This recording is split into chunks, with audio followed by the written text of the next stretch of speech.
이 사연은 시어머니 간병 중이거나 고부 갈등을 겪는 분들께 꼭 보여드리고 싶은 실화입니다. 구독과 좋아요는 더 좋은 이야기를 만드는 힘이 됩니다. 장례식장의 형광등, 불빛이 눈부셨습니다. 검은 상복을 입은 사람들 사이에서 저는 홀로 서 있었어요. 10년이었습니다. 10년을 기저귀 갈고 밤새 뒤척이는 시어머니를 안고 손톱 밑까지 스며든 소독약 냄새를 맡으며 살았죠. 그런데 장례식이 끝나자마자 남편이 제게 한 말은 이것이었습니다. 당신은 며느리니까 당연히 한 거잖아. 재산 분배는 우리 형제끼리 알아서 할게. 당연하다고요? 제 인생 10년이 당연하다고요? 그때 저는 알았습니다. 가방 속 깊이 숨겨둔 빨간 수첩을 꺼낼 때가 왔다는 거요. 모든 건 10년 전 가을. 그 병원 진료실에서 시작됐습니다. 의사는 차트를 보며 조심스럽게 말했어요. 알츠하이머형 치매로 진단됩니다. 지금은 초기지만 앞으로 점점 악화될 겁니다. 가족분들의 헌신적인 간병이 필요합니다. 진료실 안은 조용했습니다. 시어머니는 멍하니 창밖만 보고 계셨고 남편 영호는 휴대폰만 들여다보고 있었어요. 시동생 영수는 아예 오지도 않았죠. 바쁘다는 한마디 문자만 보내고요. 저는 시어머니의 손을 잡았습니다. 손등에 놓인 반점이 가득했고 손가락은 차가웠어요. 어머님, 괜찮으세요? 시어머니는 천천히 고개를 돌려 저를 보셨습니다. 그 눈빛은 지금도 잊을 수가 없어요. 무서움, 당혹감, 그리고 미안함이 섞인 눈빛이었죠. 정수가 미안하다. 가슴이 뭉클했습니다. 결혼 20년 만에 처음 듣는 사과였으니까요. 병원을 나와 주차장으로 걸어가는 동안 남편은 담배를 피우며 말했습니다. 당신이 좀 봐줘야겠어. 나는 회사 일도 바쁘고 동생은 장사하느라 시간이 없잖아. 저는 멈춰 섰습니다. 저도 일이 있는데요. 복지관에서 자원봉사. 남편은 담배 연기를 내뿜으며 제 말을 잘랐어요. 그건 일도 아니잖아. 어머니는 우리 엄마잖아. 며느리가 당연히 모셔야지. 당연히. 그 단어가 귓가에 맴돌았습니다. 그날 저녁 시댁 거실에 가족들이 모였습니다. 시동생 영수와 그의 부인 미라도 왔어요. 미라는 명품 핸드백을 소파에 던지듯 놓으며 앉았습니다. 형님이 모시는 거로 결정됐죠? 저희는 애들도 키워야 하고 사업도 바쁘니까. 결정이라니요. 저는 아무 말도 하지 않았는데 이미 다 정해진 듯 말하더군요. 시동생 영수가 거들었습니다. 형님도 회사 다니고 형수님은 시간 많으시잖아요. 복지관 봉사 같은 건 그만두시면 되고. 저는 남편을 봤습니다. 뭐라도 말해주길 바라며. 하지만 남편은 고개만 끄덕이고 있었어요. 그래. 그게 낫겠어. 당신이 모시는 게 어머니도 편하실 거야. 입안이 바짝 말랐습니다. 뭐라고 대꾸해야 할지 몰랐어요. 제 인생에 대해 아무도 묻지 않았으니까요. 그럼 간병비는 어떻게 하시려고요? 제가 조심스럽게 물었습니다. 미라가 코웃음을 쳤어요. 간병비요? 가족끼리 무슨 간병비예요? 그냥 모시는 거지. 시동생 영수도 말을 보탰습니다. 나중에 어머니 재산 정리되면 그때 형수님 목도 좀 드리면 되잖아요. 나중이라니. 언제죠? 시어머니가 돌아가신 후라는 말인가요? 그날 밤 저는 시어머니 방에서 짐을 풀었습니다. 남편은 당분간 어머니 집에서 지내라고 했어요. 당분간이 얼마나 될지 아무도 말해주지 않았죠. 시어머니는 침대에 앉아 멍하니 벽만 보고 계셨습니다. 저는 옷장을 열어 시어머니 옷들을 정리하며 말을 걸었어요. 어머님, 편한 옷으로 갈아입으세요. 제가 도와드릴게요. 시어머니는 천천히 고개를 돌리셨습니다. 정수가 너는 왜 여기 있니? 가슴이 철렁했습니다. 벌써 기억이 그릿해지신 걸까요? 어머님 간병하려고 왔어요. 같이 지낼 거예요. 시어머니의 눈에 눈물이 고였습니다. 미안하다. 내가 너한테 짐이 되는구나. 저는 시어머니 손을 꼭 잡았습니다. 아니에요, 어머니. 제가 모실게요. 하지만 속으로는 울고 있었습니다. 왜 나만? 왜 며느리라서 당연한 거지? 밤 11시. 남편에게 전화를 걸었습니다. 여보, 집에 안 들어와요. 혼자 무서운데. 남편의 목소리는 피곤해 보였어요. 회식이야.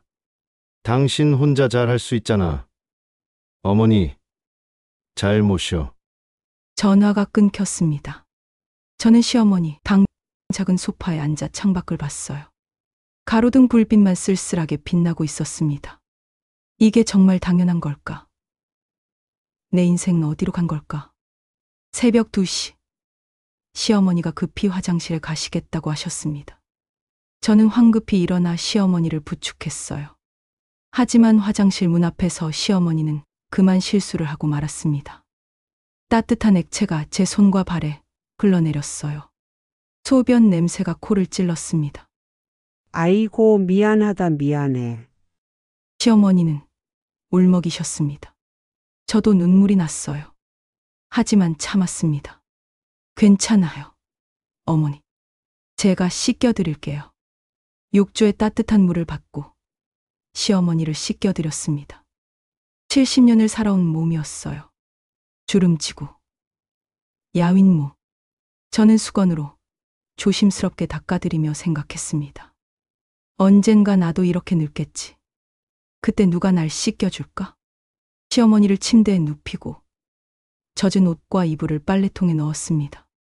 벽시계는 새벽 4시를 가리키고 있었어요. 소파에 다시 앉았습니다. 눈을 감았지만 잠이 오지 않았어요. 남편은 오지 않았고 시동생에게서도 연락은 없었습니다. 10년이 될 줄 알았다면 그래도 했을까? 하지만 그건 의미 없는 질문이었습니다.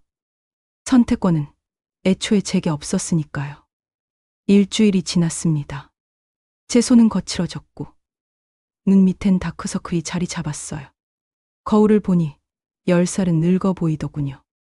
남편은 주말에만 잠깐 들렀고 시동생 부부는 한 번도 오지 않았습니다. 어느 날 오후 시어머니가 갑자기 제 손을 꼭 잡으셨습니다. 눈빛이 예전처럼 또렷했어요. 정수가, 네, 어머니. 너만 믿는다. 너만 내 편이야. 그 한마디가 위로가 될 줄 알았습니다. 하지만 동시에 무거웠어요. 나만 믿는다고. 아들은요? 손주들은요? 하지만 저는 웃으며 대답했습니다. 제가 모실게요, 어머니. 그날 밤 저는 작은 수첩을 꺼내 일기를 쓰기 시작했습니다. 2013년 10월 15일 간병 7일 어머님 소변 실수 3회 밤잠 2시간 남편 연락 없음 시동생 방문 0회 언젠가 이 기록이 필요할 거라는 예감이 들었습니다. 5년이 지났습니다. 거울 속 제 얼굴은 완전히 달라져 있었어요. 머리카락 사이사이로 흰머리가 섞였고 입가엔 깊은 주름이 패였습니다. 55세인데 65세처럼 보였죠. 손을 내려다봤습니다. 소독약에 짓무른 손등, 갈라진 손가락, 손톱 밑까지 스며든. 이게 제 손이 맞나 싶었어요. 벽에 걸린 달력을 봤습니다. 빨간 펜으로 동그라미 친 날짜들이 가득했어요. 시어머니 발작 3회, 기저귀 교체 하루 평균 8회, 밤잠 2시간, 그리고 파란 펜으로 적힌 날짜는 딱 하나. 남편 방문 1회 30. 저는 쓴웃음을 지었습니다. 5년 동안 딱 한 번. 그것도 30분. 이게 누구야? 누구야? 시어머니의 비명 소리에 잠에서 깼습니다. 새벽 3시였어요. 또 시작이구나 싶었죠. 황급히 일어나 시어머니 방으로 달려갔습니다. 시어머니는 침대 모서리에 앉아 제게 손가락질을 하고 계셨어요. 어머니, 저예요. 며느리 정숙이요. 거짓말. 정숙이는 예쁜 애인데 넌 누구야? 칼처럼 날카로운 말이었습니다. 가슴이 아팠어요. 5년 동안 제 청춘을 다 쏟아부었는데 시어머니는 저를 알아보지도 못하셨으니까요. 시어머니가 갑자기 베개를 집어 던지셨습니다. 제 얼굴을 맞췄어요. 나가. 도둑놈. 경찰 불러. 어머니, 진정하세요. 제가 정숙이에요. 시어머니가 침대에서 내려와 제게 달려드셨습니다. 팔을 핥히고 머리카락을 잡아당겼어요. 비명을 지르며 시어머니를 막았습니다. 하지만 70대 노인이라고 해도 발작 상태에 선 힘이 셌어요. 결국 시어머니를 꼭 안아 진정시켰습니다. 10분쯤 지나니 시어머니는 숨을 헐떡이며 축 늘어지셨어요. 어머니, 이제 괜찮으세요? 시어머니는 제 얼굴을 멍하니 보시더니 갑자기 눈물을 흘리셨습니다. 정수가, 내가 또 그랬니? 의식이 돌아오신 겁니다. 제 팔에 난 핥힘 자국을 보시더니 시어머니는 울음을 터트리셨어요. 미안하다 미안해 내가 미쳤나 봐. 저도 눈물이 났습니다. 하지만 보여줄 순 없었어요. 괜찮아요, 어머니. 제가 다 이해해요. 하지만 속으로는 울부짖고 있었습니다. 나도 사람이에요. 나도 아파요. 나도 무너지고 싶어요. 아침 7시. 시어머니를 씻기고 아침 식사를 드리고 나니 기진맥진했습니다. 소파에 주저앉아 있는데 남편에게서 전화가 왔어요. 여보. 응. 왜? 냉랭한 목소리였습니다. 예전엔 자기야라고 불렀는데 이제는 그냥 응이었죠. 오늘 병원 가야 하는데 교통비 좀 보내줄래요? 또? 지난주에도 줬잖아. 어머님 약값이 비싸요. 기저귀도 사야 하고. 한숨 소리가 들렸습니다. 알았어. 10만 원 보낼게. 그리고 이번 주말에는 못 가. 회사 워크숍 있어. 벌써 3주째 안 왔잖아요. 어머님이 여보 보고 싶어 하세요. 나도 바빠. 당신이 알아서 좀 해. 전화가 끊겼습니다. 저는 휴대폰을 꼭 쥐었습니다. 화면에 남편 얼굴이 떠 있었어요. 웃고 있는 사진이었죠. 언제 찍은 건지 기억도 안 났습니다. 알아서 하라고. 언제까지요? 언제까지 제가 알아서 해야 하죠? 오후 2시쯤 초인종이 울렸습니다. 시동생 영수와 미라였어요. 5개월 만에 방문이었죠. 어머니, 어떠세요? 영수는 거실에 들어서자마자 물었습니다. 하지만 시어머니, 방으로 가지는 않더군요. 많이 안 좋으세요. 이제 저도 못 알아보실 때가 많아요. 미라가 소파에 앉으며 코를 찡그렸습니다. 여기 왜 이렇게 냄새나요? 환기 좀 시키세요. 5년 동안 기저귀, 냄새와 살아온 제게 하는 말이었습니다. 최대한 환기하고 있어요. 하루에도 몇 번씩 기저귀 갈아야 하니까. 영수가 시계를 보며 말했습니다. 형님, 그게 말인데요. 제가 요즘 사업이 좀 안 좋아서 그러는데 혹시 어머니 통장에서 좀 빌릴 수 있을까요? 귀를 의심했습니다. 네? 뭐라고요? 미라가 거들었어요. 어차피 나중에 어머니 재산 나눌 건데 미리 좀 쓰면 안 돼요? 저희 애들 학원비도 밀렸거든요. 입이 딱 벌어졌습니다. 어머님 병원비도 빠듯한데 무슨 말씀을 하시는 거예요? 영수가 인상을 쓰며 일어섰습니다. 형수님도 참 가족인데 이렇게까지 해야 돼요. 형님한테 말할 거예요. 말씀하세요. 저도 형님한테 할 말 많아요. 미라가 비웃으며 말했습니다. 형님 그렇게 나오시면 나중에 어머니 유산 분배할 때 손해예요. 우리가 반대하면 형님은 한 푼도 못 받는다고요. 그 말에 온몸이 얼어붙었습니다. 제가 5년을 간병했는데요. 영수가 문을 열며 던진 말이 더 충격적이었습니다. 간병은 며느리 의무잖아요. 그게 뭐 대단한 거라고. 문이 쾅 닫혔습니다. 저는 그대로 소파에 주저앉았습니다. 눈물이 쏟아졌어요. 의무라고? 5년이 의무라고? 시어머니 방에서 신음소리가 들렸습니다. 또 기저귀를 갈 시간이었어요. 휴지로 눈물을 닦고 일어섰습니다. 시어머니 방으로 걸어가며 거울을 봤어요. 거기엔 지쳐 빠진 여자가 서 있었습니다. 구부정한 어깨, 빛을 잃은 눈동자, 축 처진 입꼬리. 이게 나야? 이게 정말 나야? 시어머니를 돌보고 저녁을 준비하고 약을 챙기고 다시 기저귀를 갈았습니다. 밤 10시가 되어서야 제 방에 들어올 수 있었어요. 수첩을 꺼내 오늘의 기록을 적었습니다. 2018년 12월 3일 간병 1825일 시어머니 발작 1 할킴 자국 5 시동생 방문돈 요구 남편 연락 10만 원 송금분 그리고 마지막 줄에 떨리는 손으로 적었습니다. 나는 언제까지 버틸 수 있을까? 잠이 오지 않았습니다. 천장을 보며 생각했어요. 도망가고 싶다. 정말이지. 그냥 가방 하나 들고 어디론가 떠나고 싶었습니다. 이 집도, 시어머니도, 남편도 모두 버리고요. 하지만 그럴 수 없다는 걸 알았습니다. 제게는 갈 곳이 없었으니까요. 친정은 진작 돌아가셨고, 친구들과도 5년 동안 연락이 끊겼죠.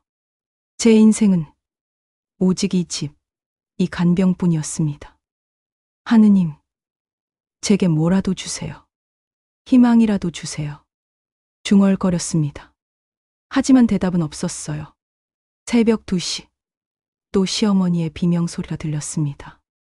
저는 기계적으로 일어나 시어머니 방으로 걸어갔습니다. 5년을 이렇게 살았어. 앞으로 또 얼마나 더 살아야 할까? 하지만 그 답은 아무도 알려주지 않았습니다. 일주일 후, 간신히 시간을 내서 근처 복지관에 갔습니다. 잠깐이라도 밖에 나가고 싶었어요. 복지관 로비에서 옛 친구 혜진을 만났습니다. 5년 만이었죠. 정수가 오랜만이야. 혜진은 환하게 웃으며 제게 다가왔어요. 하지만 제 얼굴을 보자 표정이 굳었습니다. 너 많이 야위었다. 무슨 일 있어? 저는 억지로 웃었습니다. 아니야. 그냥 좀 피곤해서. 혜진은 제 손을 잡았습니다. 거칠고 갈라진 제 손을 보며 말했어요.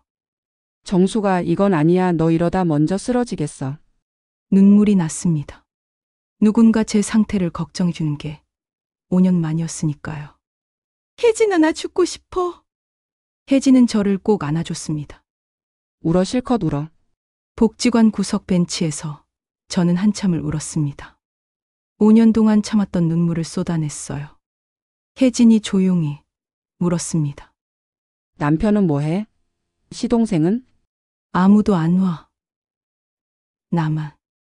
나만 간병해. 혜진이 한숨을 쉬었습니다. 정수가 이건 학대야. 너도 사람이야. 내 인생도 중요해. 하지만 저는 고개를 저었습니다. 며느리니까 당연한 거래. 혜진이 제 어깨를 꼭 잡았습니다. 당연한 게 아니야. 너도 도움받을 권리가 있어. 요양보호사라도 알아봐. 하지만 그것도 돈이 필요했습니다. 남편은 매달 겨우 생활비만 주었고 요양보호사 비용을 댈 여유는 없었죠. 돈이 없어. 그리고 나중에 시어머니 유산 분배할 때 불리할까봐. 혜진이 쓴웃음을 지었습니다. 정수가 진짜 그 사람들이 너한테 유산 줄 것 같아? 그 질문에 대답할 수 없었습니다. 집으로 돌아오는 버스 안에서 창밖을 봤습니다. 사람들이 웃고 있었어요. 가족끼리 손잡고 걷는 모습도 보였죠. 저 사람들은 행복할까? 버스 정류장에 내려 집으로 걸어갔습니다. 현관문을 열자 소독약 냄새가 코를 찔렀어요. 시어머니 방에서 신음소리가 들렸습니다. 저는 가방을 내려놓고 앞치마를 둘렀습니다. 오늘도 버텨야지. 내일도 버텨야지. 하지만 언제까지 버틸 수 있을지. 그건 저도 몰랐습니다. 수첩을 펼쳐 오늘의 기록을 적었습니다. 2018년 12월 10. 간병 1832일.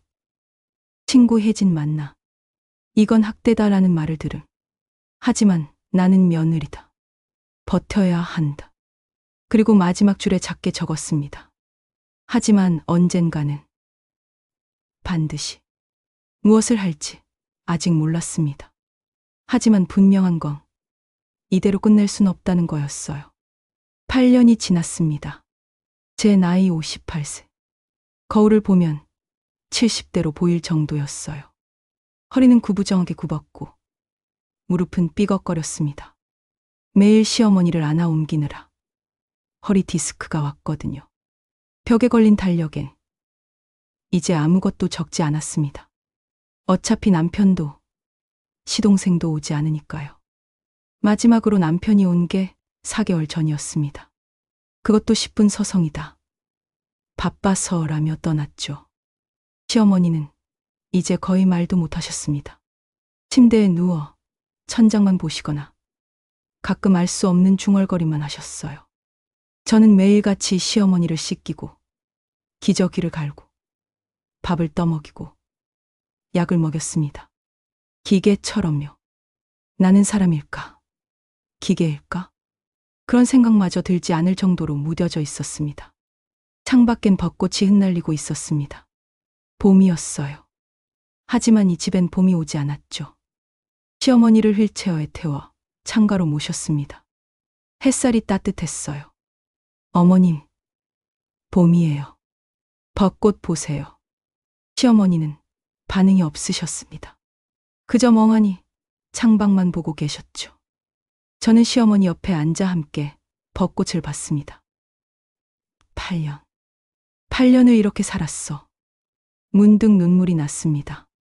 그냥 흘러내렸어요. 그때였습니다. 시어머니의 손이 천천히 움직이더니 제 손을 덮었습니다. 깜짝 놀라 시어머니를 봤어요. 시어머니의 눈빛이 달라져 있었습니다. 흐릿하던 눈동자가 또렷해져 있었어요. 정수가 떨리는 목소리였습니다. 하지만 분명한 목소리였어요. 어머니, 정신 차리셨어요? 시어머니는 천천히 고개를 끄덕이셨습니다. 눈에 눈물이 고이기 시작했어요. 정수가 고맙다. 그 한마디에 8년간 쌓였던 모든 게 무너졌습니다. 저도 눈물을 흘렸습니다. 어머니, 시어머니가 제 손을 꼭 잡으셨습니다. 너만 내 편이야. 너만. 어머님, 괜찮으세요? 제가 계속 모실게요. 시어머니는 고개를 저으셨습니다. 아니야. 나 알아. 내 아들들 한 번도 안 왔지. 가슴이 철렁했습니다. 시어머니가 다 알고 계셨던 거예요. 어머니, 시어머니가 휠체어 옆 서랍을 가리키셨습니다. 저기 빨간 수첩. 저는 서랍을 열었습니다. 낡은 빨간 수첩이 있었어요. 이거요? 시어머니가 고개를 끄덕이셨습니다. 열어봐. 손이 떨렸습니다. 천천히 수첩을 펼쳤어요. 첫 장에 시어머니의 떨리는 글씨가 적혀 있었습니다. 2013년 10월 15일. 정수기가 나를 돌보기 시작한 날. 아들들은 며느리가 하라고만 했다. 미안하다. 다음 장을 넘겼습니다. 2014년 3월 2일. 정수기 혼자 밤새 간병한다. 영우는 회식 핑계로 안 온다. 영수는 전화도 안 한다. 또 다음 장. 2015년 7월 10일. 정수기 손이 소독약에 짓물렀다. 내 기저귀 갈느라. 미안하다. 너무 미안하다. 계속 넘겼습니다. 2016년 12월 3일. 영수가 와서 돈 달라고 했다. 정수기가 거절했더니 유산 분배 때 분리할 거라고 협박했다. 이 나쁜 놈들. 2017년 5월 20일. 영호가 4개월 만에 왔다. 10분 있다 갔다. 정숙이 우는 소리 들었다. 가슴이 찢어진다. 2018년 9월 1일. 내가 정숙이를 때렸다. 발작 때문에. 정숙이는 울지도 않고 나를 씻겨줬다. 이런 며느리가 어디 있나. 수첩을 읽으며 눈물이 멈추지 않았습니다. 시어머니가 다 보고 계셨던 거예요. 다 알고 계셨던 거죠. 마지막 장을 펼쳤습니다. 2021년 3월 15일. 내 시간이 얼마 남지 않았다. 정수가, 너만이 진짜 내 가족이다. 내 전 재산은 너한테 줄 거야. 법무사 김진수에게 연락해라. 나는 이미 유언장을 써뒀다. 손이 떨렸습니다. 어머니, 이게. 시어머니가 제 손을 더 꽉 잡으셨습니다.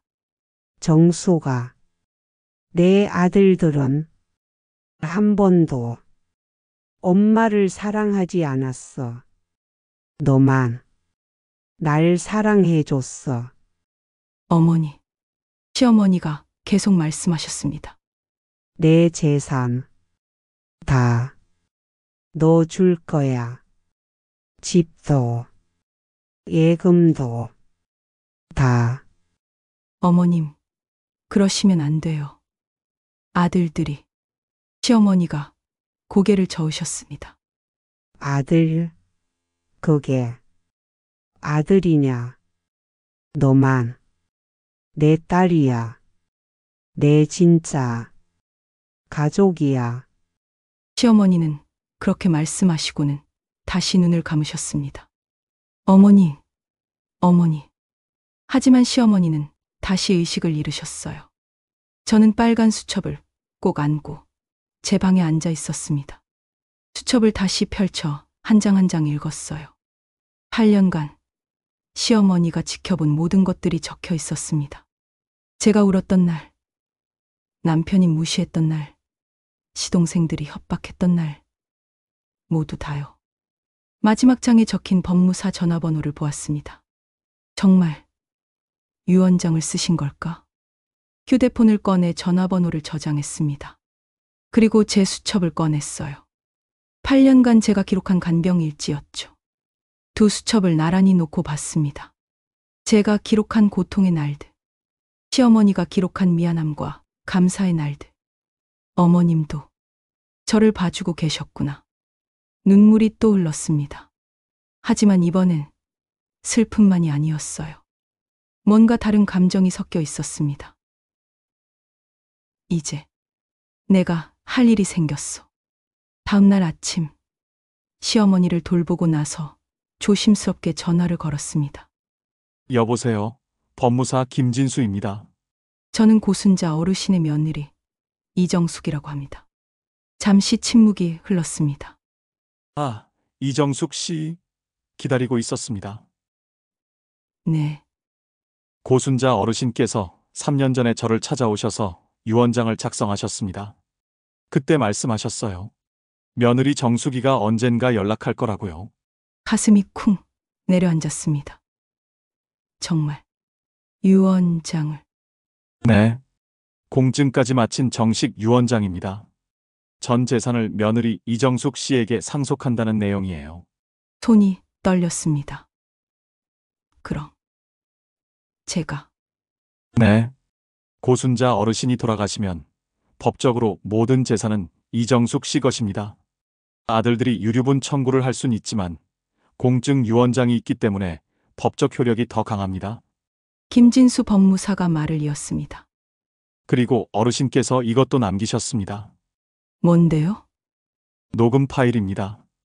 어르신이 의식이 또렷할 때 직접 녹음하신 거예요. 내 아들들은 한 번도 나를 찾지 않았다. 오직 며느리 정숙이만이 8년간 나를 돌봤다. 내 재산은 정숙이 것이다라는 내용입니다.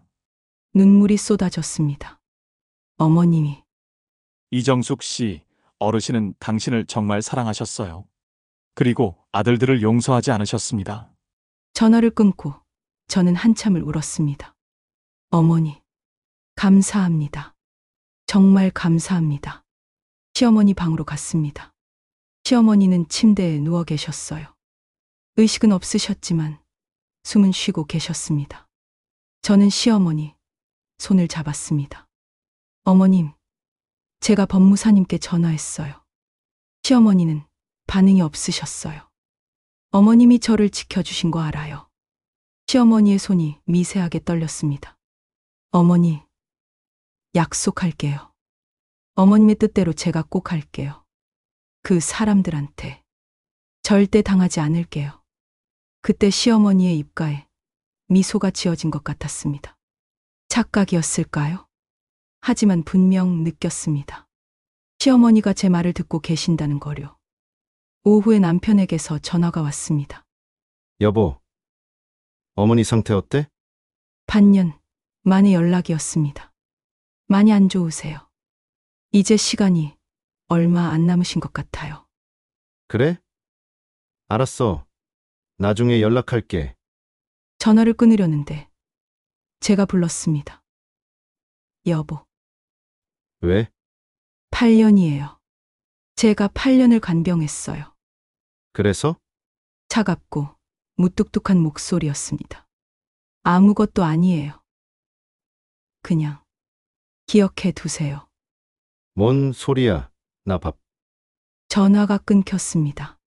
저는 휴대폰 화면을 보며 쓴웃음을 지었습니다. 그래. 기억해. 나중에 당신이 후회할 테니까. 그날부터 저는 준비를 시작했습니다. 먼저 8년간 제가 쓴 간병 일지를 정리했어요. 날짜별로, 사건별로요. 남편 방문 기록 8년간 총 12번, 평균 8개월에 한 번. 시동생 방문 기록 8년간 총 5번 돈 요구, 3번 포함. 간병 비용 지출 내역 총 3,200만 원 적금 해약해서 사용. 병원비 지출 내역 총 1,800만 원 남편이 준 돈은 총 500만 원뿐. 모두 영수증과 함께 정리했습니다. 그리고 시어머니가 남긴 빨간 수첩도 복사해서 보관했어요. 법무사 김진수에게 다시 연락했습니다. 법무사님, 혹시 유류분 소송이 들어오면 어떻게 해야 하나요? 걱정 마세요. 유언장도 있고 녹음 파일도 있고 이정숙 씨가 8년간 간병한 기록까지 있으면 법정에서 충분히 승소할 수 있습니다. 그럼 제가 준비해야 할 게 있을까요? 간병 일지, 병원비 영수증, 가족들의 무관심을 증명할 수 있는 모든 자료를 모아두세요. 그리고 혹시 가족들이 협박하거나 모욕적인 말을 하면 녹음해 두는 것도 좋습니다. 알겠습니다. 전화를 끊고 저는 결심했습니다. 이제 당하고만 살지 않아. 반드시 받아낼 거야. 내 8년을. 2주 후 어느 새벽이었습니다. 시어머니의 숨소리가 거칠어졌어요. 침대 옆에 앉아 손을 잡았습니다. 어머님, 제가 여기 있어요. 시어머니의 눈이 천천히 떠졌습니다. 마지막 힘을 짜내는 듯 했어요. 수가 네, 어머니. 고맙다. 어머니, 저야말로 감사해요. 시어머니가 희미하게 웃으셨습니다. 내 딸. 그리고 천천히 눈을 감으셨습니다. 숨소리가 점점 약해졌어요. 그리고 멈췄습니다. 어머니, 어머니.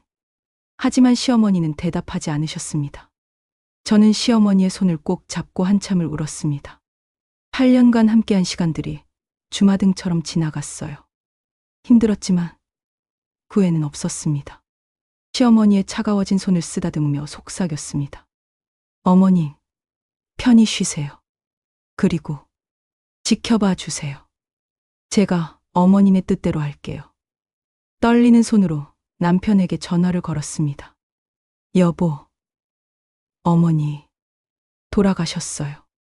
전화 너머로 침묵이 흘렀습니다. 방금요. 제 품에서 가셨어요. 알았어. 지금 갈게. 전화가 끊겼습니다. 저는 휴대폰을 내려놓고 시어머니를 바라봤습니다. 어머님, 이제 시작이에요. 전쟁이 시작돼요. 창밖에 아침 해가 떠오르고 있었습니다.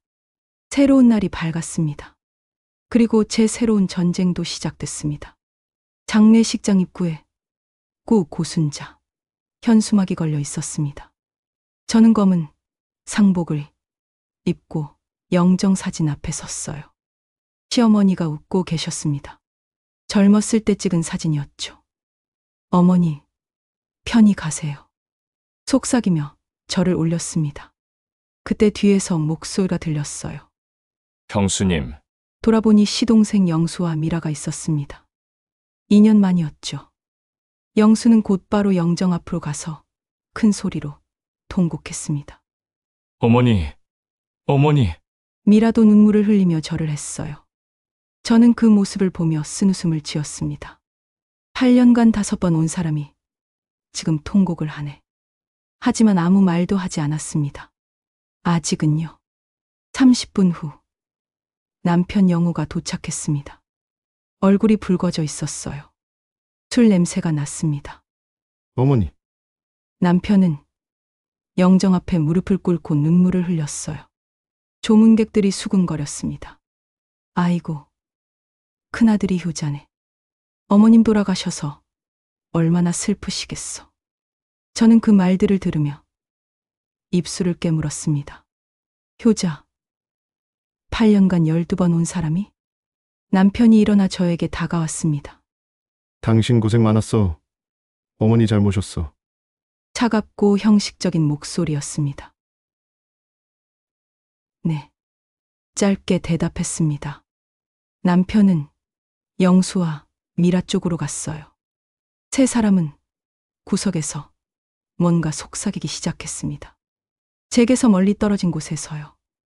오후가 되자 조문객들이 몰려왔습니다. 남편과 영수는 조문객들에게 눈물을 흘리며 인사했어요. 어머니를 8년간 정성껏 모셨는데 결국 가시고 말았습니다. 영호가 말했습니다. 저희가 자주 못 와서 형수님께 많이 의지했습니다. 남편도 거들었어요. 조문객들은 고개를 끄덕였습니다. 그래도 가족이 잘 모셨으니 어르신도 편히 가셨겠어요. 저는 그 말들을 들으며 속으로 웃었습니다. 가족, 저 사람들이 가족이라고? 빈소구석에 앉아 휴대폰을 꺼냈습니다. 녹음 앱을 켰어요. 법무사 김진수가 말했던 대로요. 증거를 모아두라고 했지. 저녁 8시, 조문객들이 모두 돌아간 후였습니다. 영우, 영수, 미라가 빈소 뒤편 작은 방으로 저를 불렀어요. 형수님, 잠깐 이야기 좀 해요. 들어가니 세 사람이 소파에 앉아 있었습니다. 저는 문 가까이에 섰어요. 휴대폰 녹음은 이미 켜둔 상태였죠. 영수가 먼저 입을 열었습니다. 형수님, 고생 많으셨어요. 정말로요. 감사합니다. 미라가 말을 이었습니다. 그래서 말인데요. 이제 어머님도 가셨으니 재산 정리를 해야 할 것 같아서요. 가슴이 쿵 내려앉았습니다. 빨리도 꺼내는구나 싶었어요. 남편이 서류 봉투를 꺼냈습니다. 어머니 통장하고 부동산 서류 당신이 갖고 있지? 이리 줘. 왜요? 왜긴 뭘 왜야. 우리가 정리해야지. 제가 조심스럽게 물었습니다. 제 몫은 어떻게 되는 건가요? 순간 공기가 차갑게 식었습니다. 영수가 코웃음을 쳤어요. 형수님 몫이요? 형수님은 며느리잖아요. 네. 미라가 단도직입적으로 말했습니다. 간병한 건 며느리 의무예요. 그걸로 재산 달라는 건 좀 그렇지 않나요? 귀를 의심했습니다. 남편도 거들었습니다. 당신한테는 생활비 명목으로 1,000만 원 정도 줄게. 그 정도면 충분하잖아. 1,000만 원이요? 8년을 1,000만 원으로 계산한다고요? 손이 떨렸습니다. 분노로 온몸이 떨렸어요.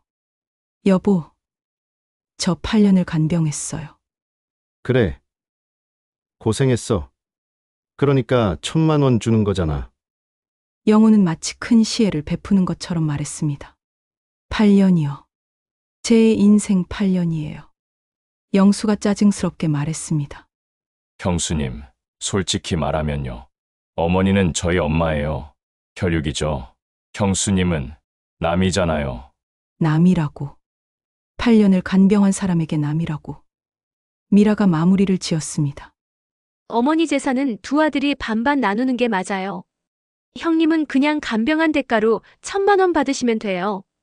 불만 있으시면 법정에서 봐요. 법정이라는 단어에 저는 고개를 들었습니다. 법정이요? 네. 근데 형수님이 이길 수 있을 것 같아요. 저희는 혈육이에요. 법적으로 유류분 권리가 있다고요. 영수가 으스댔습니다. 저는 천천히 물었습니다. 그럼 어머님 유언은요? 세 사람의 표정이 굳었습니다. 유언. 무슨 유언? 남편이 날카롭게 물었어요. 어머님이 뭔가 남기신 거 있어? 저는 아무 말도 하지 않았습니다. 영수가 다가오며 협박했습니다. 형수님, 설마 어머니 유언장 같은 거 숨기고 있는 거 아니죠? 그러면 큰일 나요. 미라도 비웃으며 말했습니다. 치매 환자가 쓴 유언장은 무효예요. 형수님이 강제로 쓰게 한 거 아니에요? 모욕이었습니다. 바로 그때였습니다. 빈소문이 열리며 정장 차림의 중년 남자가 들어왔어요. 실례합니다. 법무사 김진수였습니다. 남편이 인상을 쓰며 물었습니다. 누구세요? 법무사 김진수입니다. 고순자 어르신의 유언 집행인으로 지정받았습니다. 공기가 얼어붙었습니다. 영수가 황급히 물었어요. 유언 집행인이요. 무슨 소리예요? 김진수 법무사는 서류, 가방에서 봉투를 꺼냈습니다. 고순자 어르신은 3년 전 2018년 5월 15일 제 사무실에서 공증 유언장을 작성하셨습니다. 뭐라고요? 미라가 비명을 질렀습니다. 김진수는 차분하게 유언장을 펼쳤어요. 나 고순자는 내 전 재산을 며느리 이정숙에게 상속한다. 아들 박영호, 박영수는 법정 유류분만 청구할 수 있다. 이것이 어르신의 유언입니다. 남편이 벌떡 일어났습니다. 말도 안 돼! 어머니가 그런 유언을 할 리 없어? 공증까지 마친 정식 유언장입니다. 그리고 김진수는 휴대폰을 꺼내 재생 버튼을 눌렀습니다. 시어머니의 목소리가 흘러나왔어요. 나는 고순자다. 내 아들 박영호, 박영수는 8년간 한 번도 나를 찾아오지 않았다. 오직 며느리 이정숙만이 밤낮으로 나를 돌봤다. 내 재산은 정숙이 것이다. 내 아들들에게는 법적으로 정해진 유류분만 주겠다. 녹음이 끝났습니다. 방 안은 죽음처럼 조용했습니다. 미라가 주저앉았습니다.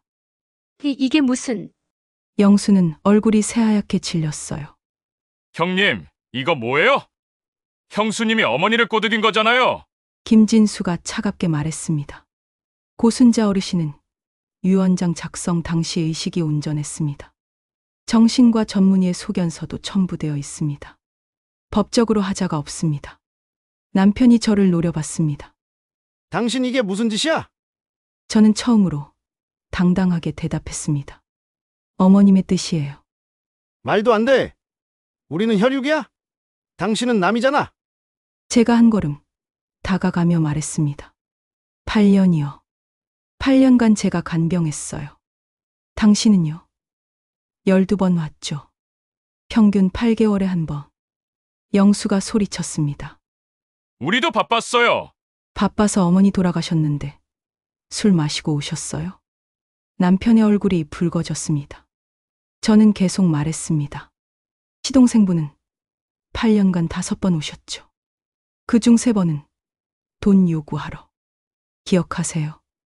미라가 버럭 소리쳤습니다. 형님이 어머니 꼬드긴 거잖아요. 치매 환자한테 유언장 쓰게 한 거라고요. 김진수가 다시 서류를 꺼냈습니다. 2018년 당시 고순자 어르신의 치매는 경증이었습니다. 의사 소견서가 여기 있습니다. 그리고 유언장 작성 과정은 모두 비디오로 촬영되어 있습니다. 비디오요? 영수가 떨리는 목소리로 물었습니다. 네. 고순자 어르신이 직접 아들들은 나를 버렸다. 정숙이만 나를 사랑했다고 말씀하신 영상입니다. 필요하시면 보여드릴 수 있습니다. 그때 빈소 밖에서 누군가 조심스럽게 들어왔습니다. 이웃에 사시던 김할머니였어요. 실례합니다만 남편이 짜증스럽게 물었습니다. 누구세요? 저는 옆집에 살던 김말순입니다. 순자 씨와 50년 지기였어요. 김할머니는 저를 보며 따뜻하게 웃으셨습니다. 정숙 씨 고생 많았어요. 할머니. 김할머니가 영호와 영수를 보며 말했습니다. 두 분은 아들분들이시죠? 네. 8년간 옆에서 봤어요. 정숙 씨가 밤낮으로 순자 씨 돌보는 거. 두 분은 거의 오지 않으셨더라고요. 남편이 변명했습니다. 저희도 사정이. 김할머니가 손을 들어 말을 막았습니다. 순자 씨가 생전에 저한테 말했어요. 아들들은 나를 버렸다. 정숙이만 내 딸이다라고요. 제가 증인이에요. 미라가 소리쳤습니다. 그게 무슨 증인이에요? 김진수가 차분하게 말했습니다. 충분히 증인이 됩니다. 법정에서 증언 가능합니다.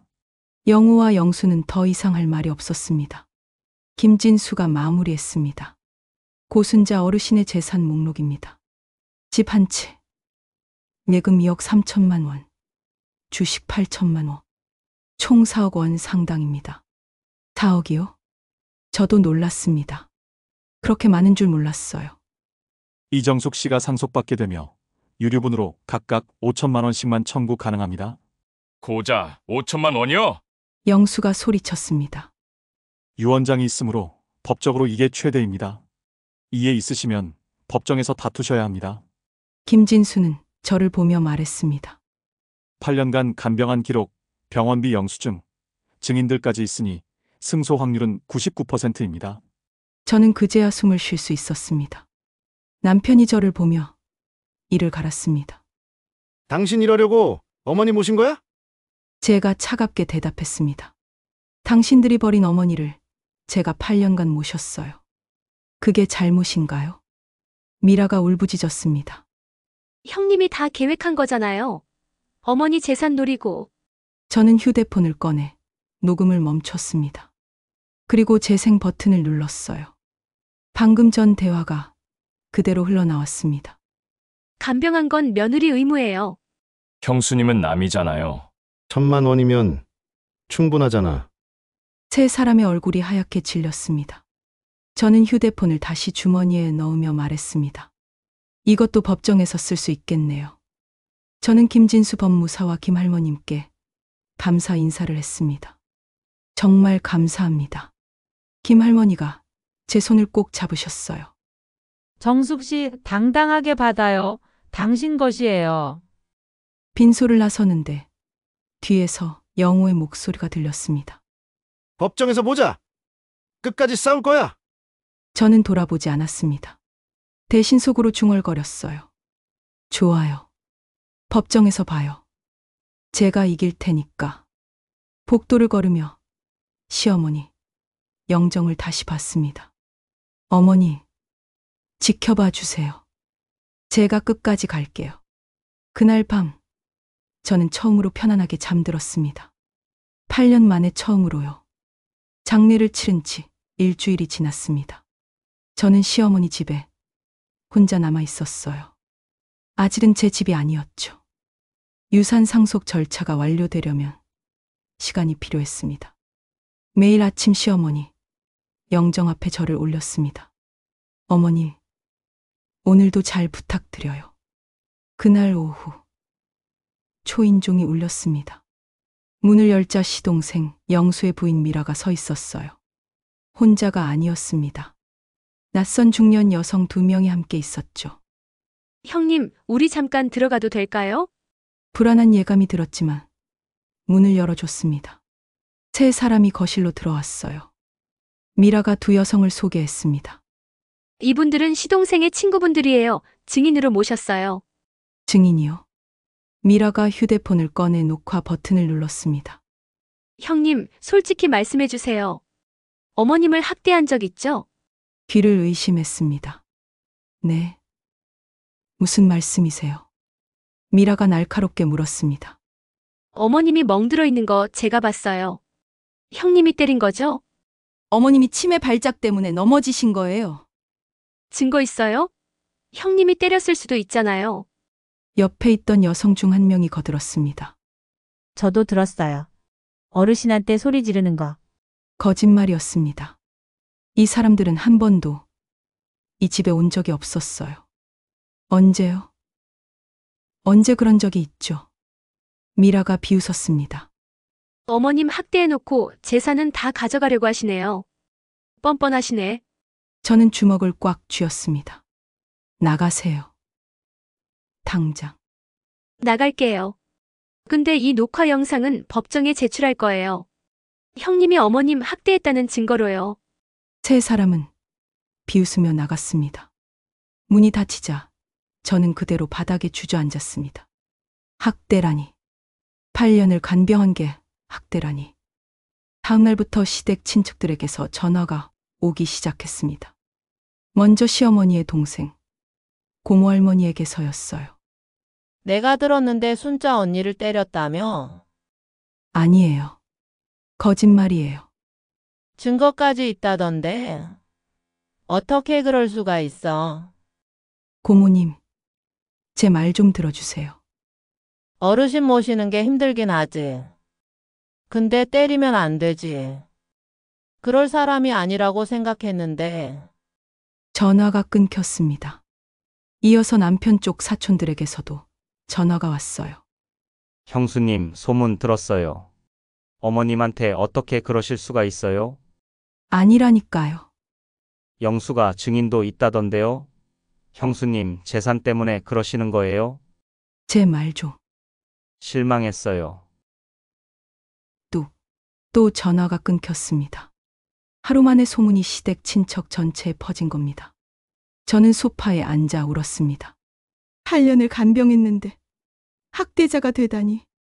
그날 저녁 김진수 법무사에게서 전화가 왔습니다. 이정숙 씨, 큰일 났습니다. 무슨 일인데요? 박영수 씨 측에서 유언장 무효 소송을 제기했습니다. 무효 소송이요. 네. 주장이 세 가지입니다. 첫째, 이정숙 씨가 치매 환자인 고순자 씨를 강압해서 유언장을 쓰게 했다. 둘째, 이정숙 씨가 고순자 씨를 학대했다. 셋째, 이정숙 씨가 고순자 씨를 고립시켜 아들들을 못 만나게 했다는 겁니다. 손이 떨렸습니다. 말도 안 돼요. 다 거짓말이에요. 저도 압니다. 하지만 그쪽에서 증인을 내세우고 있어요. 그리고 김진수가 한숨을 쉬었습니다. SNS에 글이 올라왔습니다. 악독한 며느리가 시어머니 학대하고 재산 가로채라는 제목으로요. 뭐라고요? 댓글이 수백 개입니다. 대부분 이정숙 씨를 비난하는 내용이에요. 저는 급히 휴대폰으로 검색했습니다. 정말로 글이 올라와 있었어요. 미라의 계정이었습니다. 시어머니를 8년간 학대한 며느리. 치매 환자를 협박해서 유언장까지 쓰게 만들었습니다. 이런 사람에게 재산을 빼앗길 순 없습니다. 시어머니 학대, 유산 강탈, 며느리 범죄. 댓글들은 더 끔찍했습니다. 이런 며느리는 감옥에 보내야 한다. 치매 환자 학대는 범죄입니다. 재산 노리고 접근한 거 뻔하네. 눈물이 쏟아졌습니다. 저는 울다가 시어머니 방으로 갔습니다. 어머니, 제가 뭘 잘못한 건가요? 영정사진 앞에 앉아 한참을 울었어요. 그러다 문득 시어머니 옷장을 열었습니다. 옷을 정리하다가 옷장 깊숙한 곳에서 낡은 공책을 발견했어요. 이게 뭐지? 펼쳐보니 시어머니의 일기장이었습니다. 빨간 수첩과는 다른 더 오래된 일기장이었어요. 2010년 3월 5일 영호가 또 바람을 폈다. 정숙이는 모르는 것 같다. 불쌍한 정숙이. 내가 며느리로 들인 게 죄스럽다. 손이 떨렸습니다. 2012년 7월 20일 영수가 사기 전과로 집행유예를 받았다. 돈 빌려달라고 왔지만 거절했다. 영수는 변하지 않는다. 다음 장을 넘겼습니다. 2013년 10월 15일. 치매 진단을 받았다. 아들들은 정숙이한테 떠넘기고 도망갔다. 이 나쁜 놈들. 내가 키운 게 이런 자식들이라니. 2015년 8월 3일. 영호가 정숙이한테 소리 질렀다. 간병은 당신 의무야 라고. 정숙이 우는 소리 들었다.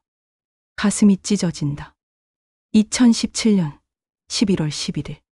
영수가 와서 통장 내놓으라고 협박했다. 정숙이가 막았다. 영수가 유산 못 받을 줄 알아라고 했다. 이 악질 같은 놈. 2018년 5월 10일. 결심했다. 내 재산은 정숙이한테 줄 거다. 법무사를 불러 유언장을 썼다. 아들들은 자격이 없다. 일기장을 다 읽고 저는 울었습니다. 시어머니가 모든 걸 보고 계셨던 거예요. 일기장을 더 넘기다가 마지막 장에 뭔가 끼워져 있는 걸 발견했습니다. USB였어요. 이게 뭐지? 노트북을 켜서 USB를 꽂았습니다. 폴더가 하나 있었어요. 증거라고 적혀 있었습니다. 폴더를 열자 동영상 파일들이 가득했습니다. 첫 번째 파일을 열었어요. 화면에 시동생 영수가 나타났습니다. 5년 전 영상이었어요. 어머니, 통장 좀 내놨으라고요. 제 사업 자금이 필요하다니까요. 안 돼. 그 돈은 내 노후 자금이야. 시어머니의 목소리였습니다. 영수가 소리를 질렀어요. 어차피 나중에 제거될 거잖아요. 미리 좀 주시면 안 돼요? 정숙이가 나를 돌보는데 무슨 돈으로 병원비를 내니? 형수가 돌보는 건 당연한 거잖아요. 영수가 소리치는 모습이 또렷하게 찍혀 있었습니다. 두 번째 영상을 열었습니다. 이번엔 남편 영호였어요. 3년 전 영상이었습니다. 어머니, 저 회사에서 잘릴 것 같아요. 돈 좀 빌려주세요. 정숙이한테 말했니? 아내한테 뭔 말을 해요. 그냥 좀 주세요. 정숙이는 내 간병비로 적금까지 깨고 있어. 그런데 넌 회사 잘린다고 돈 달라고? 어머니도 참, 나 아들이잖아요. 며느리보다 아들이 우선이죠. 시어머니가 한숨을 쉬는 소리가 들렸습니다. 너는 아들 자격이 없어 나가.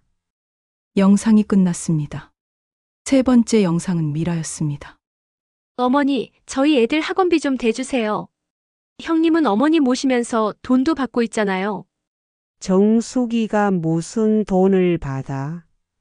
생활비도 제대로 못 받고 있어. 그럼 어머니 유산 나눌 때 저희 목 더 주세요. 형님은 간병한 게 있으니까 조금만 주시면 되고요. 시어머니가 차갑게 말했습니다. 나가 다신 오지 마. 영상들을 모두 봤습니다. 총 12개의 영상이 있었어요. 모두 시댁 가족들이 돈을 요구하고 저를 무시하고 시어머니를 협박하는 내용이었습니다. 어머님이 다 녹화해 두셨구나. USB에 문서 파일도 하나 있었습니다. 여러분이 탐정사무소 조사 보고서였어요. 의뢰인 고순자, 조사 대상 박영호 장남, 조사 기간 2010년 3월부터 2010년 2. 결과 박영호는 회사 동료 김모 씨와 부적절한 관계를 유지하고 있음. 주 1회 모텔 출입 확인. 사진 첨부. 사진들이 있었습니다. 남편이 낯선 여자와 모텔에 들어가는 사진. 함께 식사하는 사진. 손을 잡고 걷는 사진. 가슴이 무너졌습니다. 10년 전부터 외도를 했었어. 다음 문서도 있었습니다. 의뢰인 고순자. 조사 대상 박영수 차나. 조사 결과 박영수는 2012년 사기죄로 집행유예 선고받은. 피해액 2,300만 원. 현재도 여러 곳에서 돈을 빌린 채 갚지 않고 있음. 시어머니는 아들들의 진실을 다 알고 계셨던 겁니다. 저는 떨리는 손으로 김진수에게 전화를 걸었습니다. 법무사님, 증거를 찾았어요. 무슨 증거요? 시어머님이 숨겨두신 USB예요. 시댁 가족들이 돈 요구하고 저를 무시하는 영상이 다 있어요. 그리고 일기장도요. 김진수의 목소리가 흥분했습니다. 정말요? 그거면 완벽합니다. 당장 사무실로 가져오세요. 그리고요. 남편 외도 증거하고 시동생 사기 전과 자료도 있어요. 더 좋습니다. 이정숙 씨, 이거면 우리가 확실히 이겨요. 그쪽의 거짓말을 완전히 무너뜨릴 수 있습니다. 저는 처음으로 희망을 느꼈습니다. 49제 날이 왔습니다. 절의 시댁 친척들이 모두 모였어요. 약 30명 정도 되었습니다. 저는 검은 옷을 입고 마지막으로 들어갔습니다. 친척들의 시선이 차갑게 느껴졌어요. 남편과 영수가 앞에 서 있었고 미라도 있었습니다. 고모 할머니가 저를 보며 말했습니다. 정숙 씨, 오늘은 가족 회의를 하려고 해 앉아. 자리에 앉자 영수가 일어나 말했습니다. 친척 여러분, 오늘 모신 이유는 형수님의 문제 때문입니다. 무슨 문제죠? 제가 차갑게 물었습니다. 미라가 일어나 말했습니다. 형님이 어머님을 학대했습니다. 증인도 있어요. 친척들이 웅성거렸습니다. 남편도 일어나 말했습니다. 그리고 어머니를 협박해서 유언장을 쓰게 했습니다. 이건 명백한 범죄예요. 친척들이 저를 쳐다봤습니다. 비난의 눈빛이었어요. 고모 할머니가 말했습니다. 정숙 씨, 이게 사실이야? 저는 천천히 일어났습니다. 가방에서 노트북을 꺼냈습니다. 지금부터 보여드릴 게 있어요. 뭔데요? 영수가 비웃었습니다. 노트북을 켜고 첫 번째 영상을 재생했습니다. 영수가 시어머니에게 소리치는 영상이었어요. 어차피 나중에 제거될 거잖아요. 미리 좀 주시면 안 돼요? 형수가 돌보는 건 당연한 거잖아요. 친척들이 숨을 죽였습니다. 영수의 얼굴이 하얗게 질렸어요. 이게 두 번째 영상을 재생했습니다. 남편 영호였어요. 며느리보다 아들이 우선이죠. 세 번째 영상. 미라였습니다.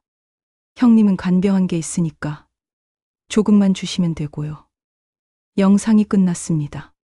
친척들은 충격받은 표정이었어요. 저는 시어머니의 일기장을 꺼냈습니다. 이건 어머님의 일기장이에요. 직접 읽어드리죠. 일기장을 펼쳐 읽기 시작했습니다. 2013년 10월 15일. 아들들은 정숙이한테 떠넘기고 도망갔다. 이 나쁜 놈들. 2015년 8월 3일. 남편이 정숙이한테 소리 질렀다. 정숙이 우는 소리 들었다. 가슴이 찢어진다. 2017년 11월 11일. 영수가 통장 내놓으라고 협박했다. 이 악질 같은 놈. 친척들이 영호와 영수를 쳐다봤습니다. 고모 할머니가 물었습니다. 영호야, 이게 사실이니? 남편은 아무 말도 하지 못했습니다. 저는 마지막 서류를 꺼냈습니다. 그리고 이건 남편 박영호의 외도 증거입니다. 2010년부터 10년간 계속됐어요. 사진들을 보여줬습니다. 친척들이 경악했습니다. 그리고 이건 박영수의 사기 전과 기록입니다. 2012년 집행유예 선고. 영수가 벌떡 일어났습니다. 형수님, 이건 명예훼손이에요. 사실인데 무슨 명예훼손이에요? 법원 판결문이에요. 고모 할머니가 한숨을 쉬었습니다. 영호야, 영수야, 너희가 이랬니? 남편이 변명하려 했습니다. 고모 할머니, 이건 닥쳐, 내가 너희 엄마한테 얼마나 미안한지 아니? 고모 할머니가 저를 보며 말했습니다. 정숙 씨, 미안해. 우리가 오해했어. 다른 친척들도 고개를 숙였습니다. 정숙 씨가 8년간 고생한 거 다 알아. 우리가 몰랐어. 저는 눈물이 났습니다. 감사합니다. 영호와 영수. 미라는 그대로 서 있었습니다. 완전히 무너진 표정이었어요. 저는 마지막으로 말했습니다. 저는 어머님의 뜻대로 할 거예요. 법정에서 보죠. 그리고 저를 나왔습니다. 집으로 돌아와 시어머니 영정 앞에 앉았습니다.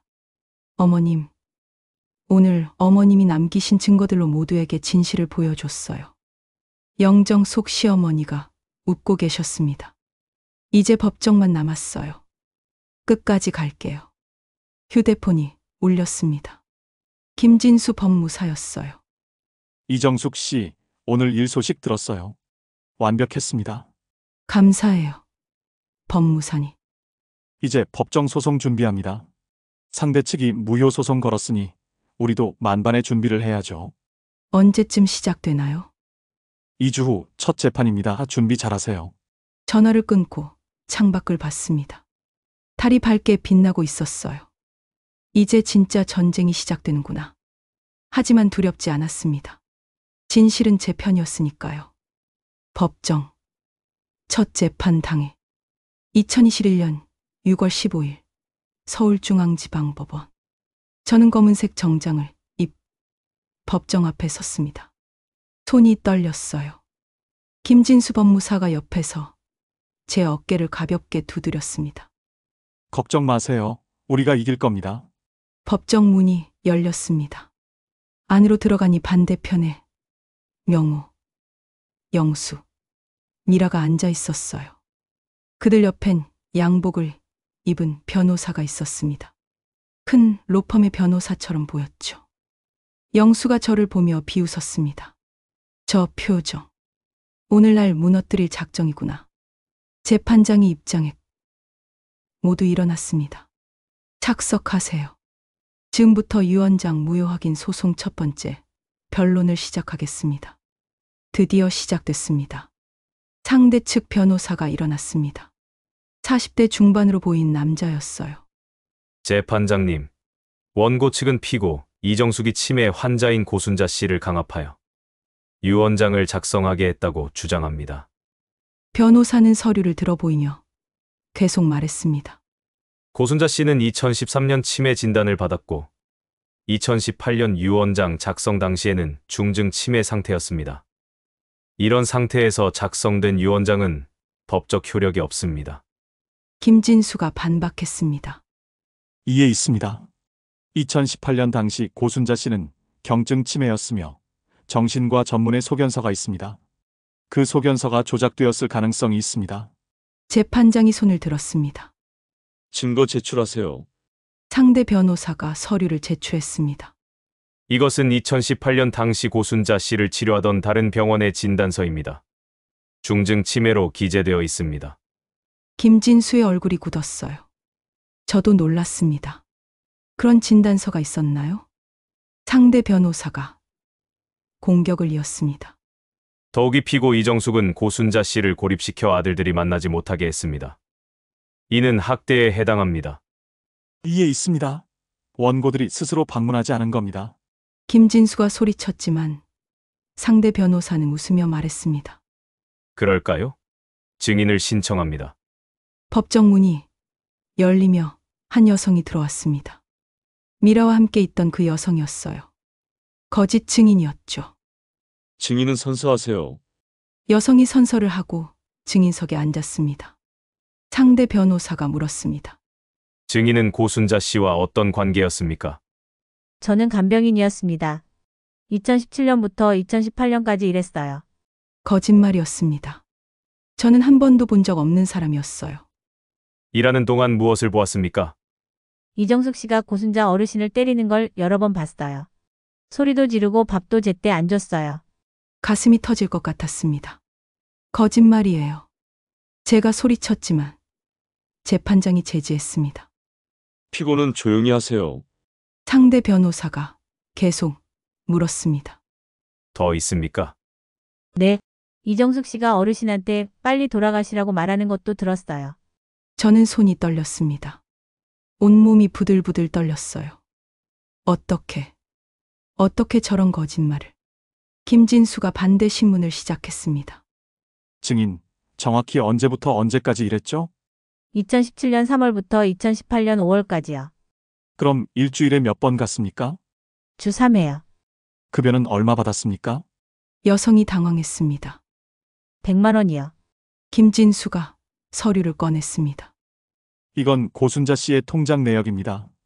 2017년부터 2018년까지 어떤 간병인에게도 급여를 지급한 기록이 없습니다. 현금으로 받았어요. 현금 100만 원을 매달? 영수증은요? 없어요. 국민연금이나 4대 보험 가입 기록은요? 저는 비정규직이라. 김진수가 재판장을 보며 말했습니다. 재판장님, 이 증인은 명백한 위증입니다. 하지만 상대 변호사가 거들었습니다. 비정규직 간병인은 4대 보험 가입 없이 일하는 경우가 많습니다. 증인의 증언은 유효합니다. 재판장이 고개를 끄덕였습니다. 계속 진행하세요. 상대 측은 두 번째 증인을 불렀습니다. 이번엔 남자였어요. 40대쯤 되어 보였습니다. 증인은 누구십니까? 저는 이웃에 사는 사람입니다. 고순자 씨 집 옆집에 살았어요. 이것도 거짓말이었습니다. 옆집은 김할머니였으니까요. 무엇을 보셨습니까? 밤마다 고함 소리가 들렸어요. 이정숙 씨가 어르신한테 소리 지르는 거였어요. 거짓말이에요. 옆집은 김할머니세요. 제가 소리쳤습니다. 재판장이 망치를 두드렸습니다. 피고 한 번 더 그러시면 퇴정 명령 내리겠습니다. 저는 입을 다물었습니다. 하지만 분노로 온몸이 떨렸어요. 상대 변호사가 웃으며 말했습니다. 재판장님, 피고의 난동을 보십시오. 평소에도 저렇게 폭력적이었을 겁니다. 김진수가 반박했습니다. 이해 있습니다. 이건 인신공격입니다. 기각합니다. 증인 신문 계속하세요. 재판장의 말이 떨어졌습니다. 그리고 가장 충격적인 순간이 왔습니다. 상대 변호사가 말했습니다. 마지막 증인을 신청합니다. 원고 박영호입니다. 남편이 증인석에 섰습니다. 제 남편이 저를 상대로 증언하러 나온 겁니다.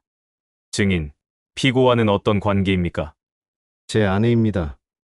아내 이정숙이 어머니를 어떻게 돌봤습니까? 남편은 잠시 저를 봤습니다.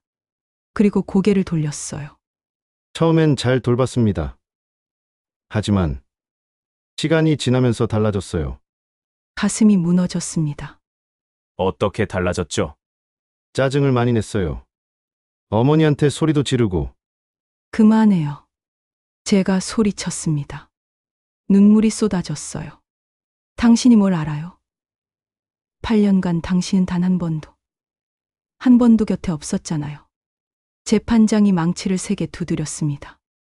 피고, 질서를 지키세요. 다음엔 법정 모욕죄로 처벌하겠습니다. 김진수가 제 어깨를 잡았습니다. 진정하세요. 제가 반대 신문하겠습니다. 김진수가 영우를 보며 물었습니다. 증인, 8년간 어머니를 몇 번 방문했습니까? 자주는 못 갔습니다. 일이 바빠서. 몇 번이냐고 물었습니다. 정확히는 모르겠습니다. 김진수가 서류를 들어 보였습니다. 이건 방문 기록입니다. 8년간 12번 평균 8개월에 한 번입니다. 맞습니까? 네. 8년간 12번 방문한 사람이 매일 24시간 간병한 사람을 비난할 자격이 있습니까? 남편은 대답하지 못했습니다. 그리고 증인, 2010년부터 10년간 외도하신 거 맞죠? 그건 탐정 보고서가 있습니다. 사진도 있습니다. 맞습니까? 남편의 얼굴이 새하얗게 질렸습니다. 개인적인 일입니다. 어머니를 제대로 돌보지도 않고 외도나 하던 사람이 8년간 헌신한 며느리를 비난하는 겁니까? 상대 변호사가 소리쳤습니다. 이해 있습니다. 증인의 사생활과 무관합니다. 무관하지 않습니다. 증인의 인격과 신뢰성에 관한 문제입니다. 재판장이 말했습니다. 인정합니다. 계속하세요. 하지만 오늘 재판의 결과는 좋지 않았습니다. 재판장이 말했습니다. 오늘 변론을 종결하고 다음 재판은 2주 후에 진행하겠습니다. 그때까지 양측은 추가 증거를 제출하세요. 재판장님, 김진수가 일어났습니다. 상대 측 증인들은 명백한 위증입니다. 즉시 수사해야 합니다. 위증 여부는 추가 재판에서 판단하겠습니다. 재판이 끝났습니다. 김진수가 제게 말했습니다. 이정숙 씨, 오늘은 우리가 밀렸습니다. 왜요? 우리라 증거가 더 많은데. 상대 측이 위증 증인들을 동원했어요. 법정에서 위증을 구별하는 건 시간이 걸립니다. 그럼 다음 재판이 중요합니다. 그때 우리가 결정타를 날려야 해요. 법정을 나오는데 미라가 다가왔습니다. 형님, 오늘 기분 어때요? 법정에서 무너지는 거 보니까 속이 시원하던데요. 뭐라고요? 우리 변호사가 얼마나 비싼지 알아요? 대형 로펌이에요. 형님 같은 사람이 이길 수 있을 것 같아요? 영수도 거들었습니다. 형수님, 그냥 포기하세요. 소송비만 날리고 결국 질 텐데. 남편이 제게 다가왔습니다. 당신 이혼하자. 오늘 당장 이혼 서류 쓰자. 뭐, 나도 당신 같은 사람이랑 못 살겠어. 어머니 재산 노리고 결혼한 거였지? 손이 올라갔습니다. 찰싹. 남편 뺨을 때렸습니다. 8년이에요. 8년을 제가 혼자 버텼어요. 당신은 한 번도 곁에 없었잖아요. 폭력이야, 폭력. 남편이 소리쳤습니다. 주변 사람들이 쳐다봤어요. 미라가 휴대폰으로 저를 찍었습니다. 이것도 SNS에 올릴 거예요. 폭력적인 며느리라고요. 김진수가 저를 막았습니다. 이정숙 씨, 진정하세요. 저들 생각대로 되게 하면 안 됩니다. 저는 눈물을 흘리며 법원을 나왔습니다. 집으로 돌아와 시어머니, 영정 앞에 앉았습니다. 어머니, 제가 질 것 같아요. 눈물이 멈추지 않았습니다. 거짓 증인들이 너무 많아요. 남편까지 저를 배신했어요. 영정 속 시어머니는 말없이 웃고만 계셨습니다. 휴대폰을 봤어요. SNS가 난리였습니다. 미라가 올린 영상이 퍼지고 있었어요. 제가 남편을 때리는 영상이었죠. 댓글들은 끔찍했습니다. 역시 폭력적인 여자였네. 시어머니도 저렇게 때렸겠지. 감옥에 보내야 한다. 휴대폰을 던졌습니다. 벽에 부딪혀 떨어졌어요. 저는 바닥에 주저앉아 울었습니다. 8년이에요. 제 인생 8년인데. 그때 전화벨이 울렸습니다. 김진수 법무사였어요. 이정숙 씨, 포기하지 마세요. 법무사니, 저 질 것 같아요. 아닙니다. 제가 비밀 무기를 준비했어요. 비밀 무기요. 다음 재판 때 공개하겠습니다. 시어머님이 남기신 것 중에 하나 더 있어요. 뭔데요? 다음 재판 때까지 비밀입니다. 믿고 기다리세요. 우리가 이깁니다. 전화가 끊겼습니다. 저는 다시 시어머니, 영정을 봤습니다. 어머니, 뭘 더 남기신 거예요? 하지만 대답은 없었습니다. 창밖은 어두웠습니다. 비가 내리기 시작했어요. 저는 창가에 서서 빗방울을 보며 생각했습니다. 견뎌야 해. 2주만 더 견디면 돼. 하지만 마음은 무너지고 있었습니다. 이게 정말 최악의 순간이었습니다. 2주가 지났습니다. 그 2주 동안 저는 지옥을 살았어요. SNS에선 제가 악마로 그려졌고, 시댁 친척들 중 일부는 다시 저를 의심하기 시작했습니다. 하지만 김진수 법무사는 자신감이 넘쳤어요. 오늘 모든 게 끝납니다. 믿으세요. 법정에 들어섰습니다. 이번엔 방청객이 많았어요. SNS를 통해 이 사건이 유명해졌기 때문이었죠. 남편, 영수, 미라가 건너편에 앉아 있었습니다. 그들의 표정에 여유가 있었어요. 지난 재판에서 이겼다고 생각하는구나. 재판장이 입장했습니다. 지금부터 두 번째 변론을 시작하겠습니다. 피고 측 변호인 준비되셨습니까? 김진수가 일어났습니다. 네, 재판장님, 오늘 결정적 증거를 제출하겠습니다. 김진수가 노트북을 열어 스크린에 영상을 띄웠습니다. 재판장님, 먼저 지난 재판에서 증언한 증인들의 위증을 증명하겠습니다. 영상이 재생됐습니다. 화면엔 시동생 영수가 나타났어요. 카페에서 누군가와 만나고 있었습니다. 지난번 증언한 가짜 간병인 여성이었습니다. 이거 하시면 500만 원 드릴게요. 영수의 목소리가 또렷하게 들렸습니다. 제가 정말로 법정에서 거짓말해야 하나요? 여성의 목소리였어요. 거짓말 아니에요. 그냥 제가 알려드린 대로 말하시면 돼요. 형수가 어머니 때리는 거 봤다고요. 근데 저 한 번도 그 집에 간 적이 없는데.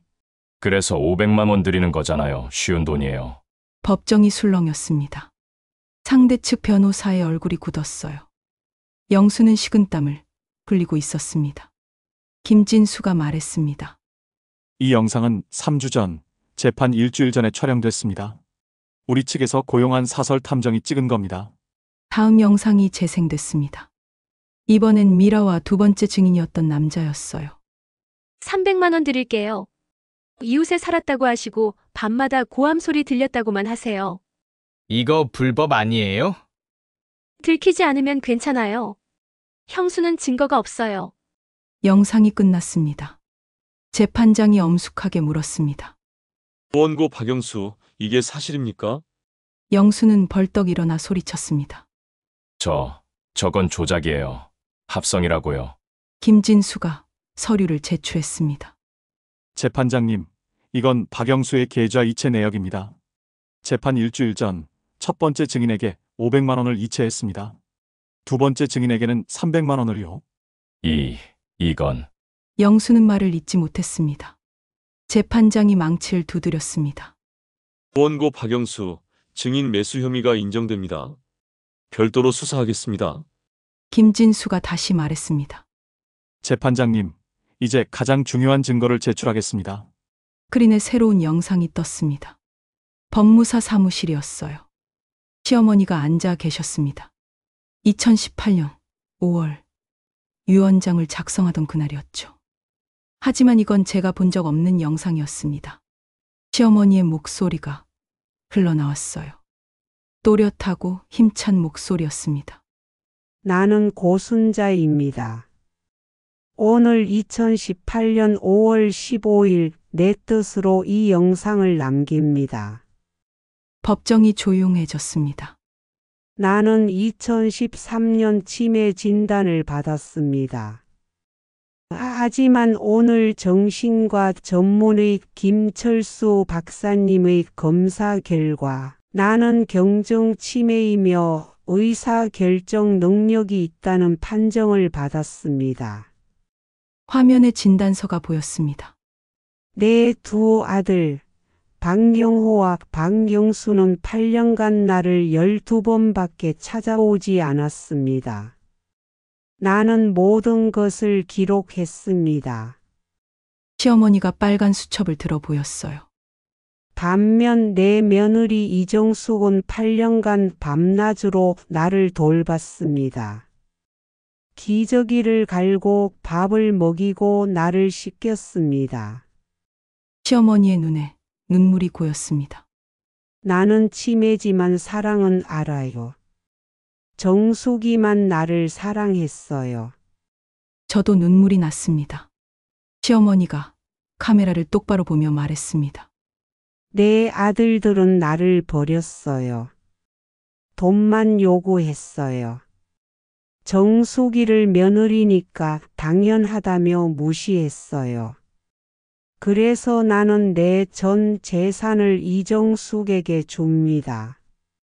이것은 강압이 아닙니다. 협박도 아닙니다. 나의 자유로운 의지입니다. 시어머니가 마지막으로 말했습니다. 만약 내 아들들이 이 유언에 불복한다면 이 영상을 보여주세요. 그리고 말해주세요. 시어머니가 카메라를 향해 손가락질을 했어요. 너희는 내 아들 자격이 없다고. 정숙이가 내 진짜 딸이라고. 영상이 끝났습니다. 법정은 숨소리도 들리지 않을 만큼 조용했습니다. 남편은 고개를 떨구고 있었고 영수는 얼굴이 새하얗게 질려 있었습니다. 방청객 중 몇몇은 눈물을 닦고 있었어요. 상대 측 변호사가 급히 일어났습니다. 재판장님, 저희가 제출한 2018년 치매 진단서가 있습니다. 중증이라고 나와 있어요. 김진수가 차분하게 말했습니다. 재판장님, 그 진단서는 조작입니다. 무슨 소리입니까? 김진수가 서류를 제출했습니다. 이것은 원고 측이 제출한 진단서를 발행했다는 병원의 공식 입장문입니다. 서류를 스크린에 띄웠습니다. 본 병원은 2018년 고순자 환자의 중증 치매 진단서를 발행한 적이 없습니다. 해당 진단서는 위조된 문서로 판단됩니다. 상대 측 변호사의 얼굴이 창백해졌습니다. 김진수가 계속 말했습니다.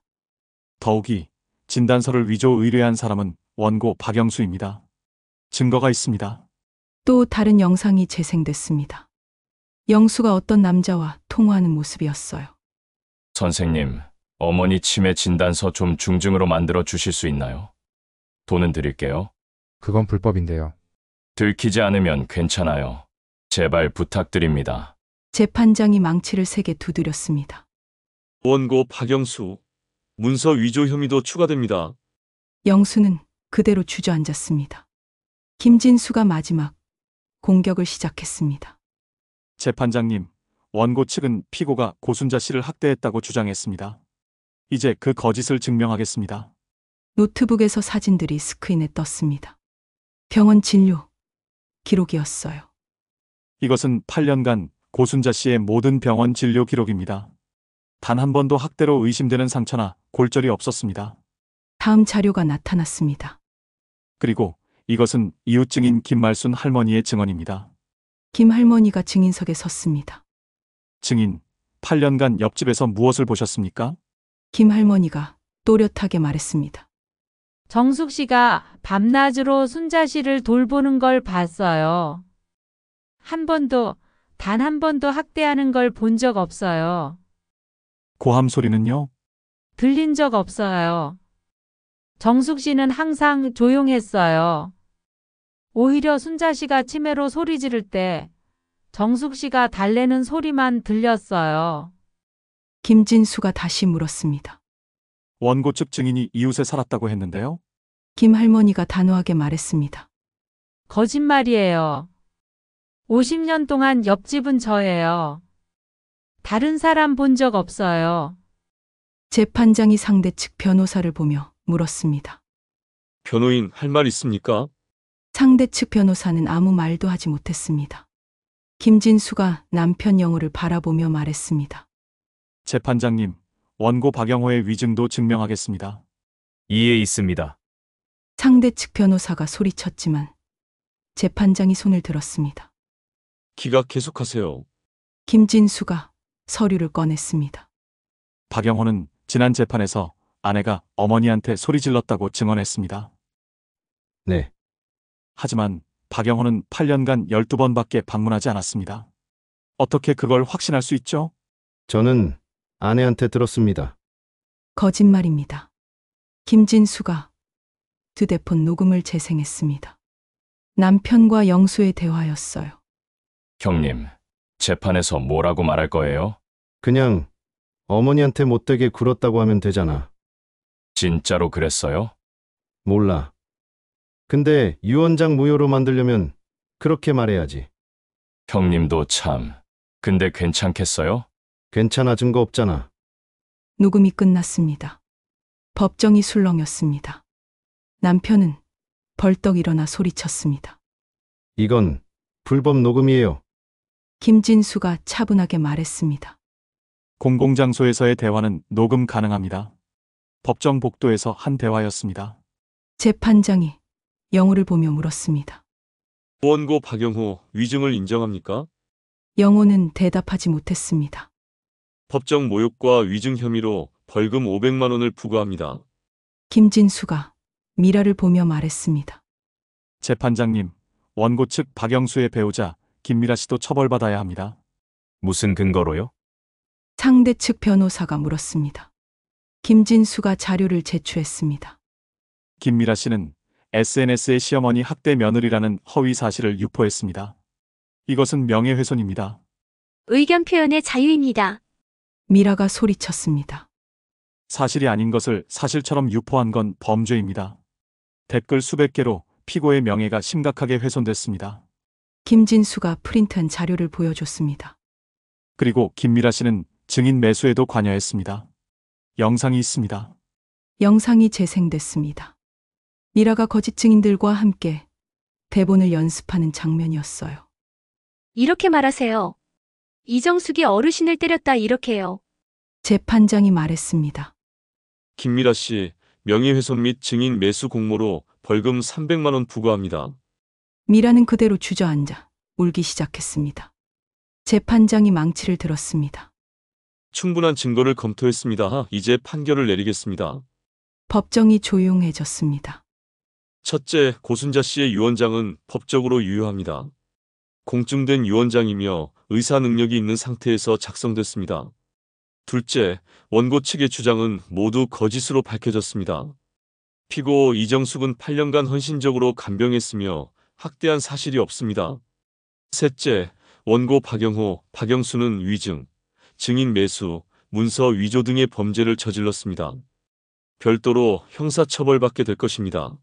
재판장이 망치를 두드렸습니다. 따라서 원고의 소송을 기각합니다. 피고 이정숙이 고순자 씨의 전 재산을 상속받습니다. 원고들은 법정 유류분만 청구할 수 있습니다. 저는 그 순간을 믿을 수 없었습니다. 또한 소송 비용 전액은 원고들이 부담합니다. 총 2,800만 원입니다. 영우와 영수. 미라는 완전히 무너졌습니다. 법정을 나오는데 방청객들이 박수를 쳤습니다. 잘하셨어요. 8년 고생하셨어요. 정의가 이겼네요. 김진수가 제 손을 잡았습니다. 이정숙 씨, 이겼어요. 완벽하게 이겼습니다. 저는 그제야 울음을 터뜨렸습니다. 8년간 참았던 눈물이 쏟아졌어요. 감사합니다. 정말 감사합니다. 김할머니가 다가와 저를 안아줬습니다. 정숙 씨 잘했어요. 순자 씨도 기뻐하실 거예요. 뒤에서 영호가 다가왔습니다. 당신 이렇게까지 할 거였어? 저는 남편을 똑바로 봤습니다. 8년이에요. 제 인생 8년을 당신은 모르는 척 했잖아요. 이제 이혼해요. 알았어. 영호는 고개를 떨구고 돌아섰습니다. 영수와 미라도 멀리서 쳐다보고만 있었어요. 모든 게 끝났습니다. 그날 저녁, 저는 시어머니 산소를 찾았습니다. 묘비 앞에 무릎을 꿇고 저를 울렸어요. 어머님, 이겼어요. 어머님이 도와주셔서 이겼어요. 바람이 불었습니다. 따뜻한 바람이었어요. 어머니 남겨주신 영상, 일기장, 녹음. 모든 게 저를 지켜줬어요. 눈물이 흘렀습니다. 감사해요. 정말 감사해요. 어머니. 묘비에 새겨진 시어머니. 이름을 쓰다듬었습니다. 이제 편히 쉬세요. 제가 잘 살게요. 어머님의 딸로서요. 하늘의 별이 하나 빛나고 있었습니다. 시어머니가 보고 계신 것 같았어요. 저는 한참을 그렇게 앉아 있었습니다. 8년간의 고통, 8년간의 사랑, 그리고 오늘의 승리. 모든 게 이 순간에 담겨 있었습니다. 거울 앞에 섰습니다.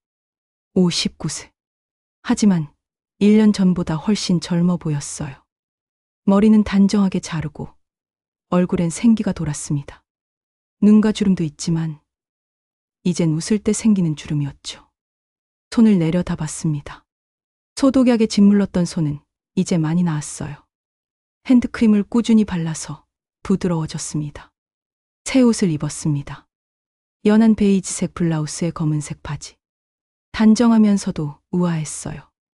이정수. 이제 시작이야. 거울 속 제게 말했습니다. 오늘은 제 새로운 사업의 개업식 날이었으니까요. 시어머니가 남긴 집은 팔았습니다. 3억에 팔렸어요. 그 돈과 예금, 주식을 모두 합쳐 작은 건물을 샀습니다. 강남이 아닌 중랑구의 조용한 동네였죠. 1층은 간병인 교육원으로, 2층은 제가 살 작은 원룸으로 꾸몄습니다. 건물 앞에 간판이 걸려 있었어요. 희망 간병인 교육원 진심을 가르칩니다. 김진수 법무사가 꽃바구니를 들고 왔습니다. 이정숙 씨, 축하합니다. 법무사님, 정말 감사해요. 법무사님 없었으면 여기까지 못 왔을 거예요. 김 할머니도 오셨어요. 정숙 씨 순자씨가 보면 얼마나 기뻐하시겠어. 어머니 만들어 주신 삶이에요. 교육원 안으로 들어가니 수강생 15명이 앉아 있었습니다. 모두 40대, 60대 여성분들이었어요. 저는 앞에 섰습니다. 안녕하세요. 저는 이정숙입니다. 8년간 시어머니를 간병했습니다. 수강생들이 고개를 끄덕였습니다. 간병은 힘듭니다. 여러분도 아실 거예요. 하지만 간병은 사랑입니다. 오늘부터 제가 가르쳐 드릴 건 기술이 아니에요. 마음입니다. 박수가 터져 나왔습니다. 제 새로운 인생이 시작됐습니다. 하지만 시댁 가족들의 삶은 정반대였습니다. 남편 영호는 위증죄로 벌금 500만 원을 냈지만 회사에서 잘렸습니다. 재판 과정이 언론에 보도되면서였죠. 8년 간병한 아내 배신한 남편, 법정서 거짓 증거, 기사가 포털 사이트 메인에 떡. 회사는 영호를 해고했습니다. 회사 이미지에 악영향. 그게 이유였어요. 남편은 지금 편의점 야간 알바를 하고 있다고 들었습니다. 시동생 영수는 더 비참했습니다. 증인 매수, 문서 위조로 징역 8개월의 집행유예, 2년을 선고받았어요. 전과가 하나 더 생긴 겁니다. 자영업도 망했습니다. 재판 소식이 알려지면서 거래처들이 모두 떠났거든요. 지금은 빚에 쪼들리며 산다고 들었습니다. 미라는 명예훼손으로 벌금 300만 원을 냈지만 더 큰 타격은 사회적 매장이었습니다. SNS 계정은 폐쇄됐고 동네에서 손가락질을 받았어요. 시어머니 간병한 며느리를 거짓말로 모함한 여자. 소문은 빠르게 퍼졌습니다. 미라는 결국 이사를 갔다고 들었습니다. 그리고 소송 비용 2,800만 원. 세 사람이 나눠내야 했지만 모두 돈이 없었습니다. 결국 월부로 갚고 있다고 들었어요. 저는 그 소식을 들으며 아무 감정도 느끼지 않았습니다. 동정도 우월감도 없었어요. 그저 자업자득이다 라는 생각뿐이었죠. 재판이 끝난 지 3개월 후 이혼 조정이 있었습니다. 법원 조정실에서 영호를 마주쳤어요. 1년 만이었습니다. 남편은 많이 늙어 보였습니다. 머리카락도 많이 빠졌고 얼굴엔 주름이 깊어졌어요. 조정위원이 물었습니다. 협의이혼에 동의하십니까? 네. 저와 남편이 동시에 대답했습니다. 재산 분할은요? 남편이 말했습니다. 저는 요구할 게 없습니다. 조정위원이 서류를 건넸습니다. 그럼 여기 서명하세요. 서명을 했습니다. 25년 결혼 생활이 종이 한 장으로 끝났어요. 조정실을 나오는데 남편이 불렀습니다. 정수가. 저는 멈춰 섰지만 돌아보지 않았습니다. 미안하다. 그 한마디만 남기고 남편은 떠났습니다. 저는 그제야 돌아봤어요. 남편의 뒷모습이 작아 보였습니다. 하지만 마음은 편했습니다. 이제 정말 끝이구나. 교육원을 시작한 지 6개월이 지났습니다. 입소문이 나면서 수강생이 40명으로 늘었어요. 강사도 2명 더 고용했습니다. 어느 토요일 오후 교육원 문이 열렸습니다. 남편, 영수, 미라가 들어왔어요. 뭐 하러 왔어요? 차갑게 물었습니다. 영수가 고개를 숙이며 말했습니다. 형수님, 돈 좀 빌려주실 수 없을까요? 뭐라고요? 저희가 정말 어렵습니다. 소송 비용도 아직 다 못 갚았고 영수는 빚이 너무 많아서. 미라도 눈물을 흘리며 말했습니다. 형님, 제발. 500만 원만. 저는 웃었습니다. 쓴웃음이었죠. 제가 8년간 간병했을 때 당신들은 뭐라고 했죠? 세 사람은 대답하지 못했습니다. 며느리니까 당연하다. 남이잖아요. 1,000만 원이면 충분하다. 그렇게 말했잖아요. 형수님, 우리가 잘못했어요. 정말 잘못했어요. 남편이 무릎을 꿇었습니다. 제발 한 번만. 저는 천천히 고개를 저었습니다. 안 돼요. 당신들이 어머님께 한 것처럼 저도 당신들을 돕지 않을 거예요. 정수가. 나가세요. 다신 오지 마세요.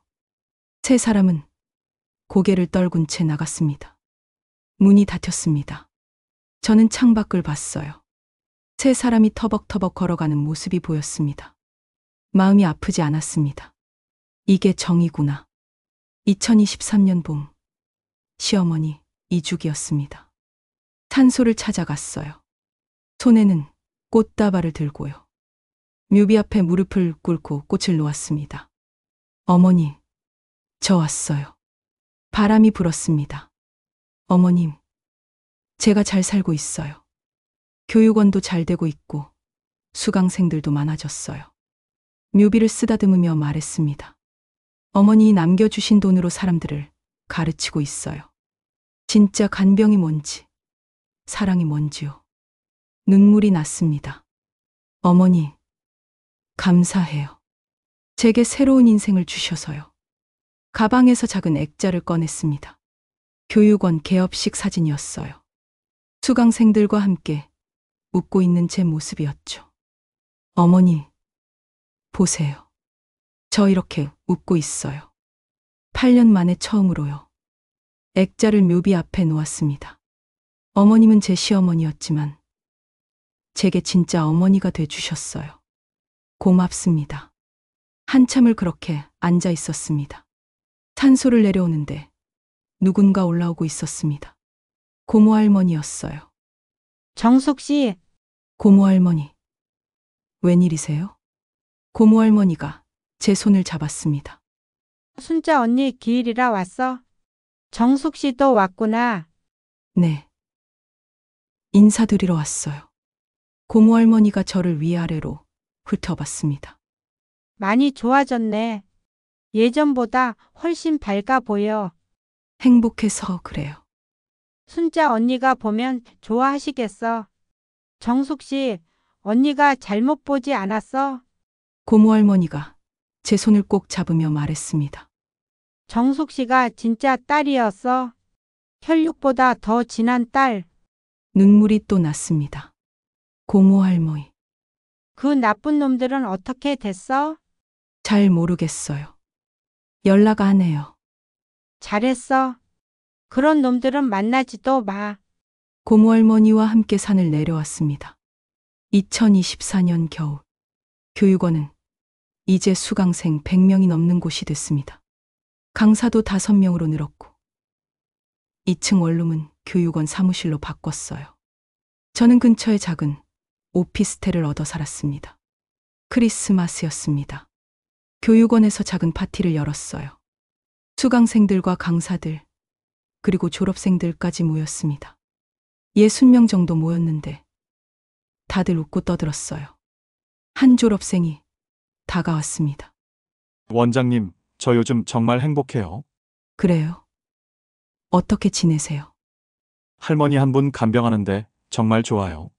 원장님이 가르쳐 주신 대로 하니까 할머니가 저를 딸같이 대해주세요. 가슴이 따뜻해졌습니다. 잘하고 계시네요. 원장님 덕분이에요. 진짜 간병이 뭔지 배웠어요. 파티가 끝나고 혼자 교육원을 정리하는데 김진수 법무사가 왔습니다. 이정숙 씨, 메리 크리스마스. 법무사님, 오랜만이에요. 김진수가 선물 상자를 건넸습니다. 작은 선물이에요. 그리고 좋은 소식이 있어요. 무슨 소식이요? 정숙 씨가 올해의 사회공헌자로 선정됐어요. 시청에서 상 주신대요. 정말요? 네. 간병인 교육으로 사회에 기여했다고요. 눈물이 났습니다. 저는 그냥 어머님이 준비해 주신 길을 걸은 것뿐인데. 그게 대단한 거예요. 고순자 어르신도 자랑스러워 하실 거예요. 2025년 봄, 시어머니 사주. 산소엔 제가 심은 꽃들이 활짝 피어 있었습니다. 개나리, 진달래, 벚꽃. 묘비 앞에 앉아 말했습니다. 어머님, 제가 상 받았어요. 사회공헌자상이래요. 상패를 꺼내 보여드렸습니다. 이것도 다 어머님 덕분이에요. 바람이 따뜻하게 불었습니다. 어머님, 제가 이제 알아요. 가족이 뭔지요. 묘비를 쓰다듬으며 말했습니다. 가족은 피가 아니에요. 마음이에요. 어머님이 제게 가르쳐 주신 거예요. 가방에서 사진첩을 꺼냈습니다. 교육원 수강생들, 강사들, 졸업생들과 함께 찍은 사진들이었어요. 보세요, 어머니. 이 사람들이 제 가족이에요. 피는 안 섞였지만 마음으로 연결된 진짜 가족이요. 사진 한 장 한 장을 넘기며 보여드렸습니다. 저 이제 행복해요. 8년은 힘들었지만 그 8년이 저를 여기까지 데려왔어요. 눈물을 닦으며 웃었습니다. 어머님, 하늘에서 편히 쉬세요. 저는 어머님의 딸로서 잘 살게요. 마지막으로 저를 올렸습니다. 일어서는데 휴대폰이 울렸어요. 교육원에서 온 전화였습니다. 원장님, 새 수강생 20명이 신청했어요. 정말요? 알겠어요. 금방 갈게요. 전화를 끊고 산을 내려갔습니다. 뒤돌아보니 시어머니 산소에 햇살이 비치고 있었어요. 따뜻했습니다. 어머니, 다시 올게요. 사랑해요. 산을 내려가며 생각했습니다. 8년 간병은 제 인생에서 가장 힘든 시간이었지만 동시에 가장 의미 있는 시간이었어. 그리고 깨달았습니다. 진짜 가족은 만드는 거라는 걸. 피가 아니라 마음으로요. 교육원은 이제 전국 3개 지점이 생겼어요. 서울, 부산, 대구. 수천 명의 간병인을 배출했고 그들은 전국에서 사랑으로 간병하고 있었습니다. 어느 날 한 통의 편지가 왔습니다. 남편에게서였어요. 정수가 잘 지내니? 나는 많이 반성하며 살고 있어. 내가 얼마나 힘들었을지 이제야 알 것 같아. 늦었지만 진심으로 미안하다. 내가 행복했으면 좋겠어. 영우. 편지를 읽고 서랍에 넣었습니다. 답장은 하지 않았어요. 할 필요가 없었으니까요. 미안하다는 말로는 부족. 하지만 됐어. 난 이미 용서했으니까. 창밖을 봤습니다. 벚꽃이 흩날리고 있었어요. 새로운 봄이었습니다. 제 인생의 새로운 봄이요. 시어머니가 선물해준 봄이었습니다. 어머니, 감사합니다. 제 인생을 구해주셔서요. 중얼거리며 미소를 지었습니다. 그리고 다시 일을 시작했습니다. 오늘도 누군가를 가르치고 사랑을 전하기 위해서요. 이것이 시어머니가 저에게 남긴 진짜 유산이었습니다. 돈이 아니라 사랑이요. 오늘의 이야기 어떠셨나요? 8년간 시어머니를 간병하며 가족들에게 무시당했지만 결국 시어머니의 사랑과 유언으로 정의를 찾았습니다. 그리고 그 재산으로 더 의미 있는 일을 하며 진짜 행복을 찾았죠. 여러분의 인생에도 이런 순간이 있었나요? 댓글로 여러분의 이야기를 들려주세요. 구독과 좋아요는 더 좋은 이야기를 만드는 힘이 됩니다. 감사합니다.